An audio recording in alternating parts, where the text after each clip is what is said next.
and events that can help you identify your gifts, go to tonyrobbins.com/shop, SHOP.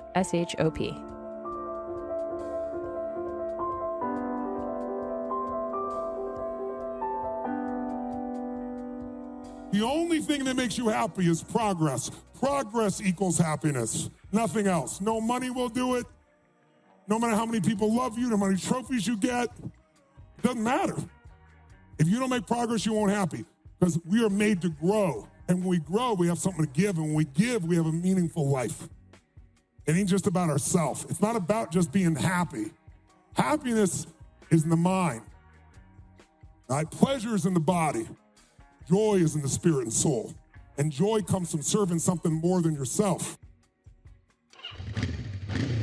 Welcome back to the Force for Good season of the Tony Robbins podcast. In this episode, we're taking a look at the gift of growth. You just heard Tony share his thoughts on growth and why it's so important. When we grow, we have something to give. And when we give, we have a meaningful life.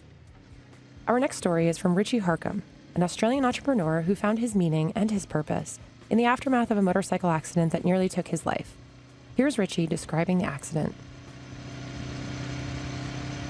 Up ahead on my left, there was like a white station wagon waiting at the brick gates of an apartment building. As I approached him, the driver was looking the other way. He had no lights on, he had no indicator on, and he was a very low-level threat. So what we do is we slow down as we approach a threat and we accelerate past it. And as I went to drive past this car, I'm looking at him, he came flying out of the driveway. And I worked out just if he touched the brakes, I'd just be able to get around him. And rather than braking, he accelerated. I couldn't do anything. It was too close, too fast. I couldn't maneuver my bike out of the way. I'd ridden for 17 years. I never had this happen to me. I was in shock. He was coming right at me, and I just braced myself for impact.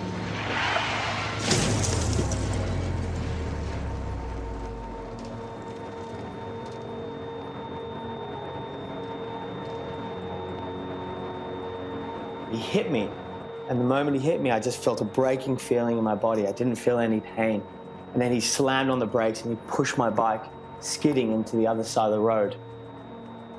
And all I could see was a car heading towards me. The lights were blinding me, and I thought I was dead. My whole life flashed in front of me.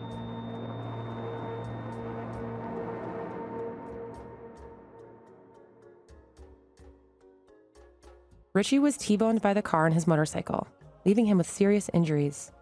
He had compound fractures in his tibia and fibula, a shattered knee, and his meniscus and cartilage were completely destroyed. Over the next 4 years, Richie had 8 operations on his leg, 7 of which failed. He had severe complications from anesthesia that stopped his breathing, leaving him paralyzed when he woke up. He contracted a golden staph infection that spread to the bone, pushing his progress back even more. The list goes on and on. Richie was left in a world of pain and spent hundreds of days in the hospital. For years, he spent over 20 hours a day in bed, and he couldn't walk without a cane. But this isn't a story about Richie's pain. This is a story of how Richie overcame his trauma and used it to grow and to give to others.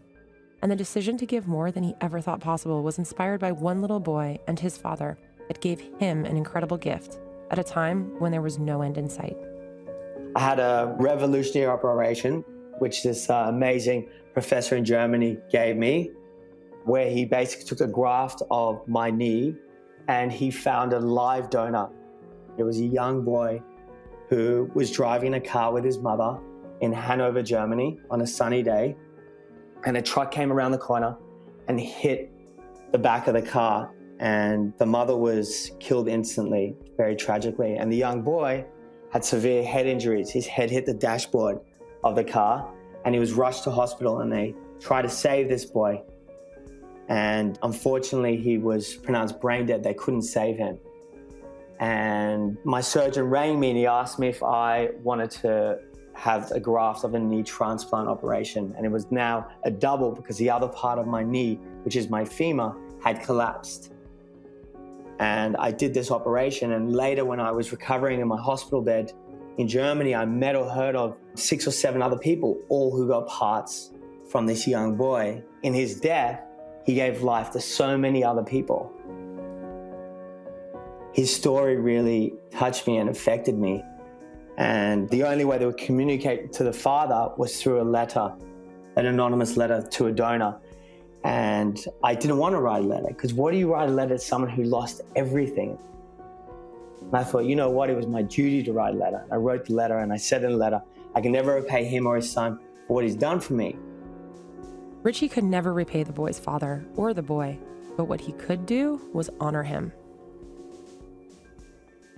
Prior to his motorcycle accident, Richie had volunteered in Kenya, helping to expand a boarding house for young girls in a Maasai community. His experience there opened his eyes to the reality of child labor and intergenerational poverty in the developing world.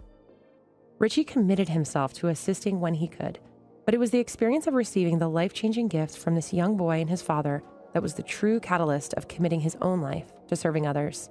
It was this life-changing gift that created his purpose-driven mission. I wanted to build a school in his son's honor so that all these kids can make something of their lives and his son's spirit can live on through these children. And I created the Archangel Foundation, which is dedicated to this young boy, where our goal is to build 100 schools in the poorest places in the world where the world has forgotten, where if a child is not in school, they start work from 9 years old. In a lot of parts of the world, education is not a right for children. They've got to work. It's not because their families don't love them, but they're extremely poor and they need them to work. So we decided that we would start this organization to build schools in the poorest places in the world. And we empower communities and children to change their lives through education. Richie primarily works in Kenya and Myanmar, both extremely poor countries, where access to basic services like healthcare, education, clean water, and sanitation is a luxury for much of the population. It's the most amazing experience in the world. These children aren't like in the Western world. They have nothing in their lives. There's no electricity, there's no running water, there's no toilets, no showers, but they're so amazingly happy, humble, grateful, and kind. And more than anything, they realize that education is a privilege and it's a key to them to have a brighter future in their lives. As part of the services provided by Archangel, Richie also sponsors children that he meets along his journey that are in extraordinarily bad circumstances. Listen as he tells the story of a girl named Lucy that he met in Kenya. When I met Lucy, she was 11 years old at the time, and her father couldn't afford to keep her. And for the family's survival, a year before I met her, he sold her to be married to an older man for a cow. Lucy, like most of the girls in this village, were exposed to female genital mutilation, FGM. Lucy had the most adversity in the world.